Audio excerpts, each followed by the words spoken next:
Hello, everyone. Good afternoon. Welcome to the Kerrville Weekly News Roundup, hosted by the Texas Hill Country Podcast Network.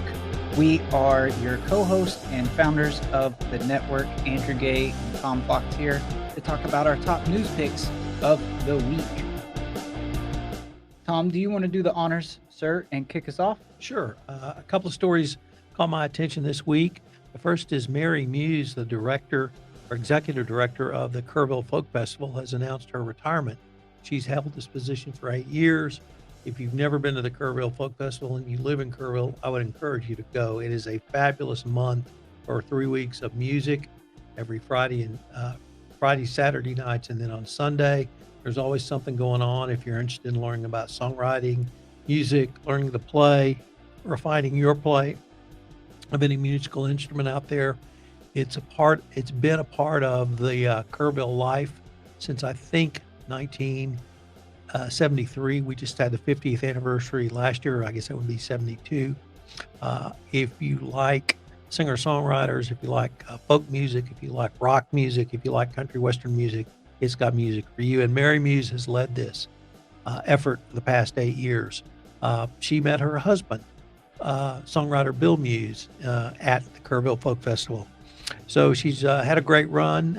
We're sorry to see her go, but I'm sure she will leave us in good hands.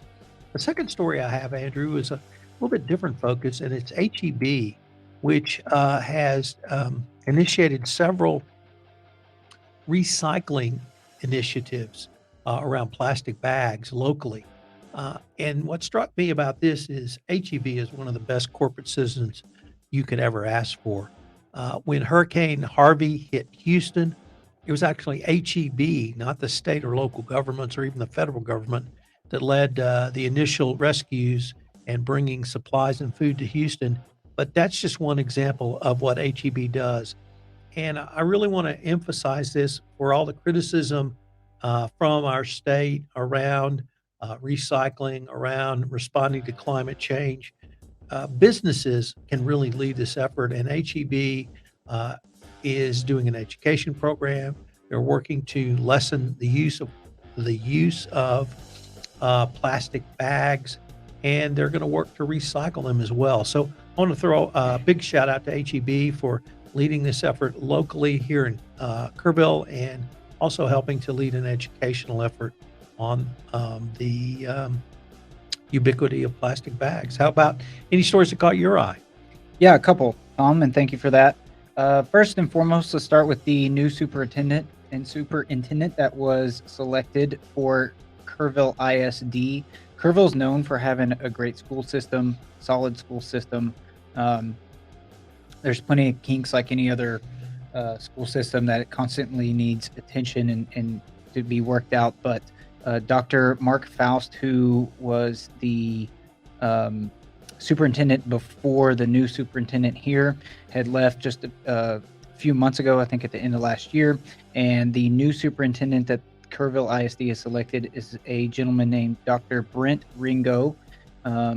He is Chief Financial Officer for Garland ISD, where he was recognized as one of the top 100 CFOs in the U.S. in 2021. His areas of oversight range from human resources, finance, budget, payroll and benefits, facilities, maintenance, planning and construction, tax services, and more. You can find a nice little breakdown of his profile right on the KISD website, which is kerrvilleisd.net. So that was one. That was a big deal. That's been talked about a lot in our community. And number two is this weekend is Easter weekend, and it is customary for our community to throw a festival that is called Easter Fest the Saturday before Easter Sunday, and it is headed up by the current year's class of Leadership Kirk County. So those guys have been working very hard. I'm involved in that organization. I'm on the steering committee, but the class participants are the ones that are responsible for throwing that festival and putting it together and organizing everything. It is in conjunction with the chili cook-off that is a state-sanctioned event.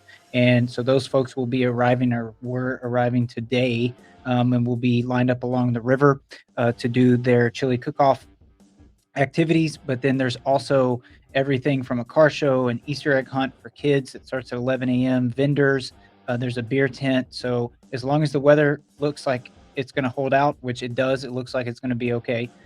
Fingers crossed for that. That event should be a blast. So if you're in the area this weekend, that is definitely something you want to check out. But like I mentioned, this year's class has done a great job.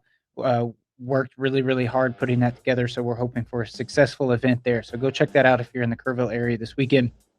But that's not the only Easter themed event that's going on this weekend. I just wanted to mention that if you go online, whether you follow The Lead with Louis Amstoy or any other local news, there is plenty of stuff to do this weekend that is Easter themed. I think there was a joke this week about how many extravaganzas there were going on this weekend. So there is no shortage of things to do that are Easter themed this weekend. So get out there and go do something fun, and maybe go hunt some eggs or do something that has the Easter spirit with you. So with that, that's the only two news stories I wanted to mention. Anything that you got planned this weekend, Tom? Well, are you going to do any of the extravaganzas? We'll probably start the packing process, but what I want to do is we have an incredible convergence of religions on this weekend. It's the end of Ramadan, it's the end of Passover, and of course it's Easter. And so I want to shout out to any listeners we have who are from those other faiths. I hope you enjoy and appreciate your time on either ending Ramadan or ending Passover. And hopefully we'll have great weather and we can spend some great time outside on Easter Sunday. All right, guys, that'll do it for us today. Hope you have a great Easter weekend and a safe one at that, and go out and have some fun. Enjoy the Texas Hill Country. Thank you guys so much for watching and tuning in for this week's Kerrville Weekly News Roundup. We will catch you next week.